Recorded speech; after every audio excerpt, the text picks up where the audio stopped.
In very old times, a just sultan lived in a beautiful and fertile country.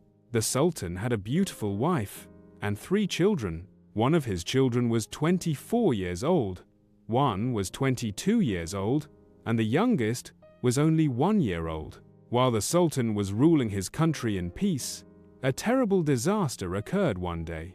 A very strong giant, with a single eye in the middle of his head, yellow in color, attacked the country.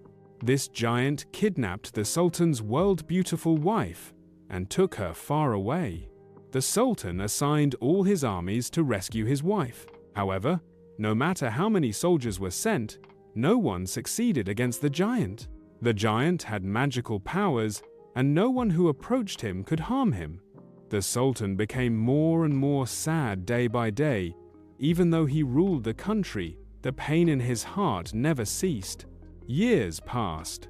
When the little child in the cradle turned 10 years old, he realized that his father was constantly worried and sad.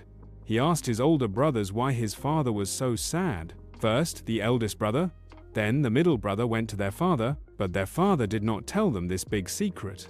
Finally, the little child, Meliksha, went to his father. He asked his father in a respectful and beautiful language why he was sad. The sultan sighed deeply and told the truth.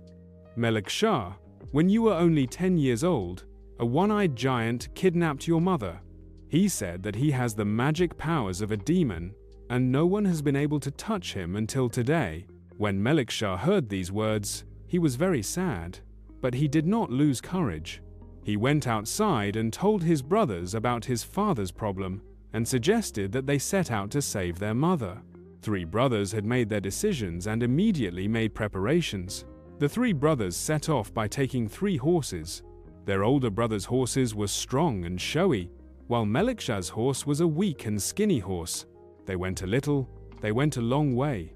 After a long journey, 3 roads appeared in front of them. One of the roads was a road that was gone and returned, one was a road that was gone and maybe returned, and the other was a road that was gone and never returned. This last road was the road where the giant lived. At the end of the road was the giant's palace.